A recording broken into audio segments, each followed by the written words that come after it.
Good morning, Bible readers, and it's a pleasure to have you with me on the channel today.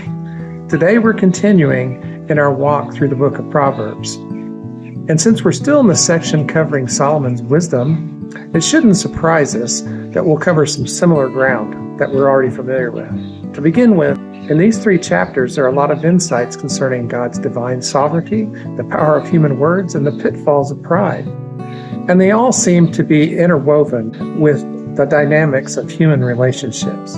Right away, in the first verse of chapter 16, we see how God's sovereignty relates to our human responsibilities. 16:1, the plans of the heart belong to man, but the answers of the tongue are from the Lord. In fact, he exerts his sovereignty over just about every aspect of our lives.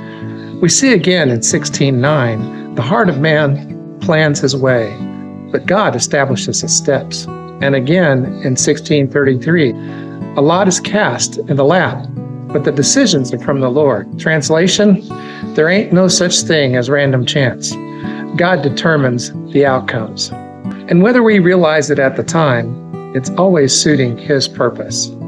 In our own arrogance, we often think that we're in control of our own destiny, but this verse shows us that God is in control of all of it, even those things that seem random at the time. The divine sovereignty continues through chapters 17 and 18. Read through 17:3 and 18:10 and 11, and you'll see more examples of this. If you've seen the previous day's videos, you'll remember that Jesse introduced us to the idea that words have meaning, and that there's great power in what we say and how we say it. Here in 16 through 18, we see several examples of the impact of our words that we speak. Proverbs 18:21, death and life are in the power of the tongue, and those who love it will eat its fruit. Proverbs 18:6-7, a fool's lip enter into contention, and his mouth calls for blows. A fool's mouth is his destruction, and his lips are a snare for his soul. Have you ever witnessed 2 guys squaring off for a fight, and one of them will say to the other something like, "You just don't know when to shut up, do you?" I bet they don't even know the very thing they're talking about comes from the Bible. Gossip is a particularly insidious form of speech and receives specific attention here in Proverbs 18:8. The words of a talebearer are like tasty trifles, and they go down into the inmost body. Gossip not only deeply wounds the person who is the subject of our conversation, but it has impact on the one speaking and also on those who are listening. The sad part is we've all been guilty of gossip. And if you think you aren't, well, you're probably guilty of lying, which is one of the things that God hates. Here are some other verses that show the power of our words. Proverbs 16:24 extols the positive impact of pleasant words.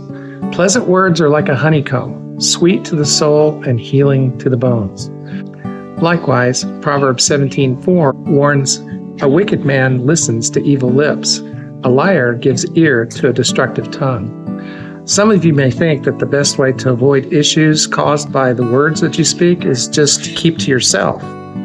Proverbs 18:1 addresses isolation this way. A man who isolates himself seeks his own desire. He rages against wise judgment. This suggests that withdrawing often sometimes is a form of selfish desire. And finally, today we're going to look at how living peacefully with one another promotes unity and fellowship and not strife and conflict. Proverbs 17:9, whoever conceals an offense promotes love, but he who brings it up separates friends. Proverbs 18:19 illustrates how difficult it can be to mend relationships after an offense. A brother offended is harder to win than a strong city, and contentions are like the bars of a castle. No doubt some of you have experienced this firsthand. It can be extremely difficult to rebuild a relationship that has a rift that runs so deep. With God's help and the right heart, those relationships can be restored. However, sometimes they aren't. In either case, it does not diminish the value of the truth that we learn from these principles in Proverbs. So as you navigate your week, remember these truths through Proverbs 16 and 18. Trust in God's sovereignty, handle your words with intention, embrace humility, and prioritize peace in your relationships. These principles aren't just words. They're living wisdom for a purposeful and fulfilling life.